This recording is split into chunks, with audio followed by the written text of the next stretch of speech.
Kinshasa, notre capitale, est immense et pleine de diversité.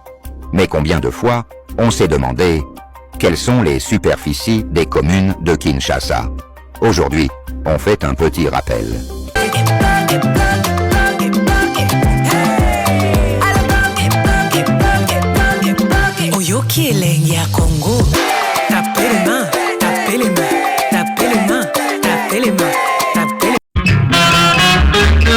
Kinshasa, notre capitale, est immense et pleine de diversité. Mais combien de fois on s'est demandé quelles sont les superficies des communes de Kinshasa? Aujourd'hui, on fait un petit rappel. 1. Maluku, 7948,80 km². 2. Sélé, 898,79 km². 3. Moengafula, 358,92 km². 4. Kimbanseke, 237,78 km². 5. Ngaliema, 224,30 km². 6. Massina, 69,93 km². 7. Limete, 67,60 km². 8. Gombe, 29,33 km². 9. Leemba, 23,70 km². 10. Selembao, 23,18 km². 11. Kisenso, 16,6 km². 12. Ndili, 11,40 km². 13. Bandalungwa, 6,82 km². 14. Kalamu, 6,64 km². 15. Makala, 5,60 km². 16. Bumbu, 5,30 km². 17. Kassavubu, 5,05 km². 18. Matete, 4,88 km². 19. Barumbu, 4,74 km². 20. Ngaba, 4,00 km². 21. Iriengiri, 3,40 km². 22. Lingwala, 2,88 km². 23. Kinshasa, 2,87 km². Et enfin, la plus petite commune, Kintambo avec seulement 2,72 km². Et maintenant, quelques petits faits. La commune la plus peuplée de Kinshasa, c'est Kimbaseke. Et la moins peuplée, eh bien, c'est la Gombe. Malgré sa petite taille, elle reste le cœur administratif de la ville. Cette vidéo, c'est pour vous, les écoliers congolais, oui, vous, qui préférez taper sur Google pour connaître la superficie des villes étrangères, mais qui oubliez votre propre capitale. Alors, la prochaine fois que quelqu'un te demande la superficie des communes de Kinshasa, tu pourras lui répondre fièrement « Je connais ma ville, je connais ma culture ».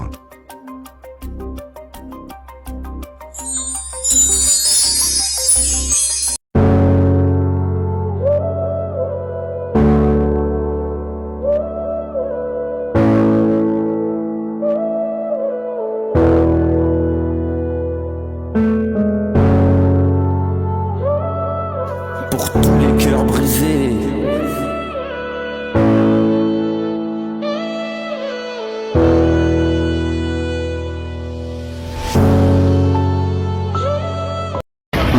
nzela komponga baotia bela liboma tine elanga mbula banda bamangisa nzela nzela esilaka te so abongisi 2 jours 3 jours mbula ebeti abongisi mbula ebeti biloko nyonso otya ekei mabanga tu azobongisa ye malembe pere oyo azalaka akumba tracteur ye moko pere oyo mokolo abongisa mposo lobima ye moko bamosusu batongana bango te kasi atya mabanga kaka ye moko yango mbula ebeti biloko tu ekei mabanga nyonso batiaki ekoma ye niveau likolo awa nyonso eki na mai elanga mpe ya pirate toyeba te mboka wana elanga malamu eza te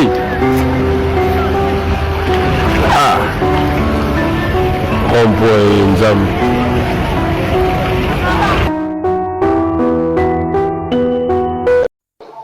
détournement ndenge esalaka mboka owa séparation papa na mama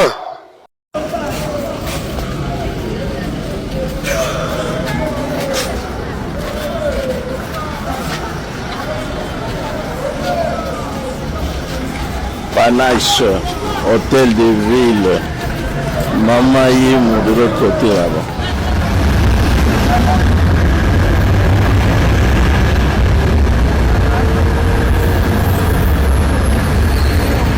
na se soki président abeti ata mwa tour ministre abeti mwa tour so abeta tour te tala ata bosolo. Quelle honte, une humiliation extrêmement grave.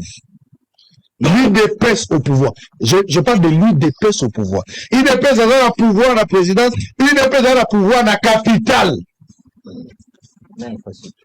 Infrastructure aussi, UDPS. Donc, alors, président a UDPS, tout ça, gouverneur azali a UDPS, tout ça, ministre tutelle, ouais, a chargé à comment dire ça, UDPS. Toi, UDPS n'attaque. Zéro bimarqué. C'est quoi le problème? Qu'est-ce qui se passe? Qu'est-ce qui se passe? Qu'est-ce qui se passe? À quand la fin de cette mélodie? Donc, vélo, nous avons battu. Na Kinshasa, les lots potambola bien. Bando qui bat bazar l'avantage. Pondo qui a quoi l'imoa, combien avant yon deux ans. Mbote na bino bana MBB mboka bana na bana mikonzi bana peuple bana na ozwa bino lelo. Po totambola na ngombe. Po oya su gombe te na ngombe. Donc na tamboli ka banda royalty na kena on oya sosimati. Bozwa degré, bozwa dégâts. Bozwa ba fleur o balona na balabala. Botala liboso ya cour constitutionnelle isika oyo ba déclarer ba président de la république zwa niveau ya mukraka fo. Liboso ba ministère ba malewa ba chege balali na balabala. Surtout le bio, au finga chef de l'État, auto finga chef de l'État, tout l'accès kake, bateau à travailler na bango, bana amour na bisoté, ba ina biso, ba yana ba ina biso. Surtout le bio, botala na ndenge Angola komi, ndenge Rwanda komi, Brazzaville komi, Zambie komi. Oh, ça c'est les petits pays. Ça c'est les petits pays, on ne peut pas comparer.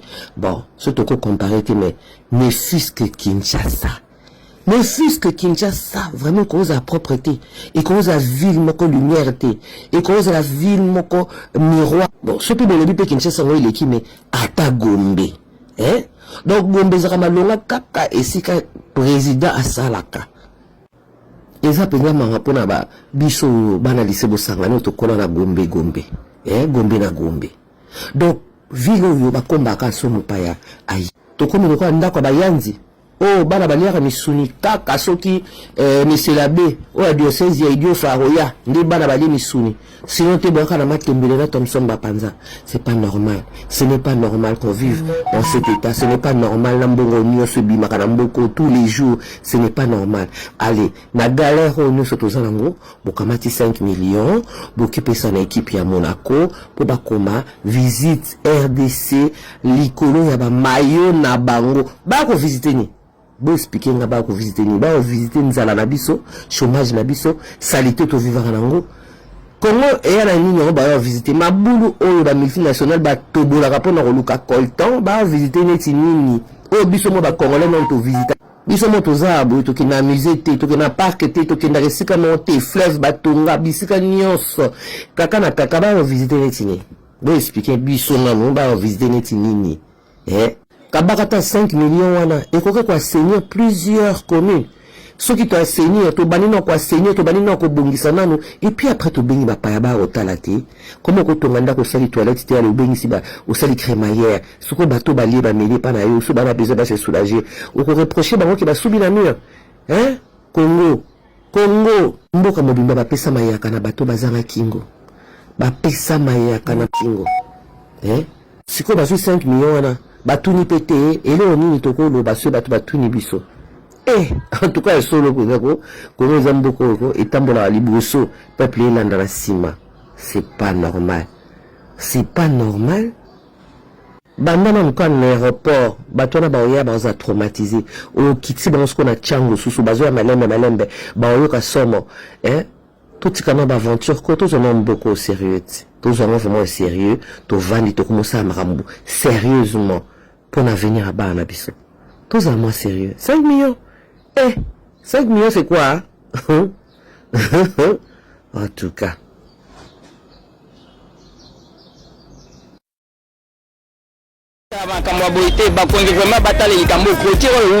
Monument historique, clôturer yango, pendant 2 ans. Ils sont en colère, frustrés, mais surtout désespérés. Ce lundi 9 juin 2025, les photographes de la place de la gare à Kinshasa manifestent leur album. Ceux qui te matin à jouer, on va payer. N'est-ce pas César à l'État qui est libre? Monument est historique. Maintenant, ceux qui sont touristes, ils vérifier le monument.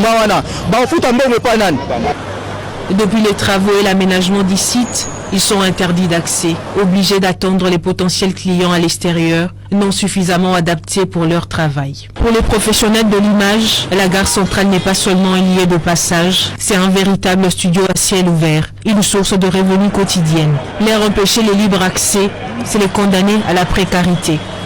Mazako dirigeait à peu près 100 ou 120 photographes dans la place Wanakak. Je dirige près de 120 photographes. Mais aujourd'hui, le nombre de photographes à la place de la gare centrale est réduit. Certains sont devenus chômeurs et d'autres contraints à plusieurs difficultés, entre autres le loyer, puisqu'ils ne vivaient que de ces travails. Nous demandons aux autorités de considérer les photographes. Nous sommes parmi ceux qui vendent l'image du pays ailleurs à travers les images que nous prenons.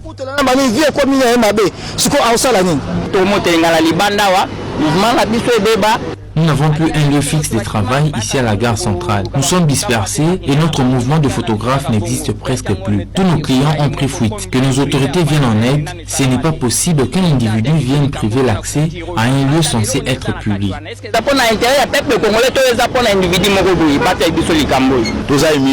On est venu comme des mendiants.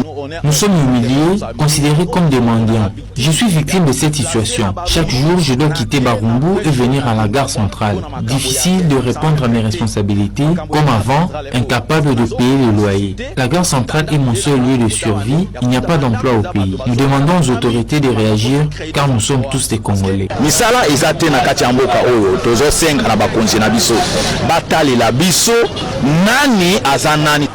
Jusqu'à ce jour, les autorités n'ont pas officiellement expliqué pourquoi cette interdiction. Les photographes de la gare centrale lèvent alors les tons. Ils veulent travailler librement tout en rappelant à l'opinion que derrière chaque objectif photographique se cache une vision, une famille et une vie.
L'échangeur est limité.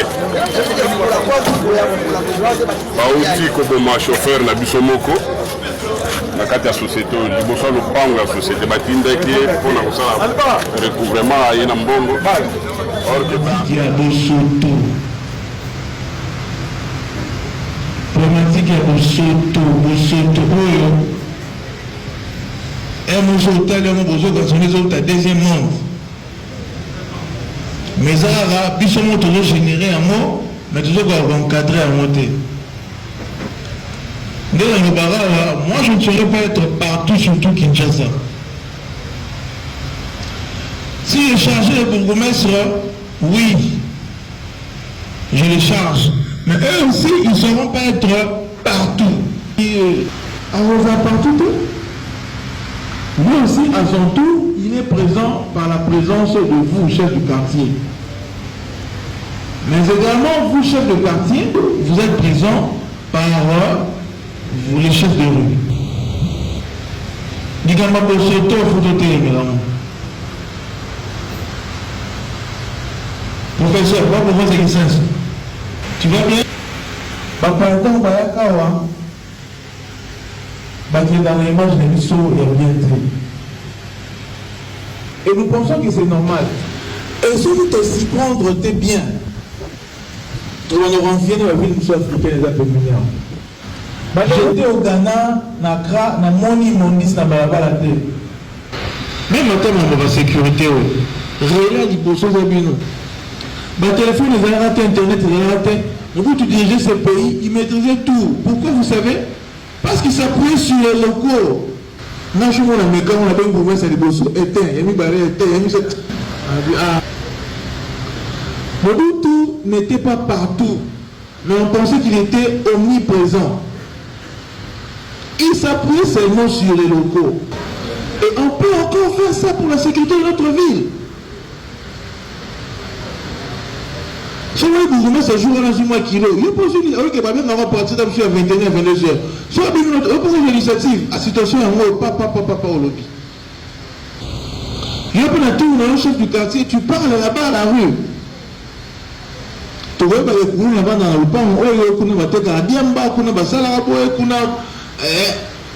et tu vois agir en toute efficacité.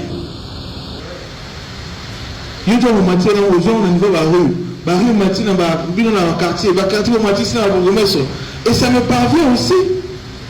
Bonjour, Nabiso Nabino, nous avons l'interface, il y a Moussala, il y a Mokonzambo, dans la carte de la ville de Kinshasa.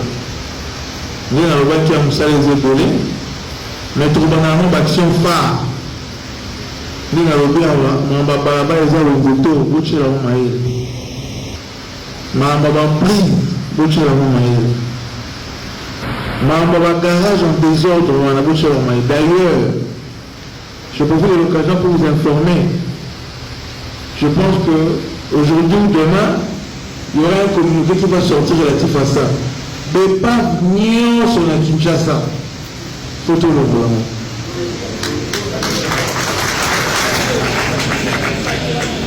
Toujours le BEPAF nions sur la Kinshasa. Pour communiquer et aux abonnés, aux mesures, nous considérons Balamon comme étant mis en demeure. Tout un moratoire on peut s'en là-dessus. En 2 jours, on fixe la communiqué et vous tenez maman on a casse. Pour le reste, il va y avoir un bon moté. Et vous avez un maman qui a casse.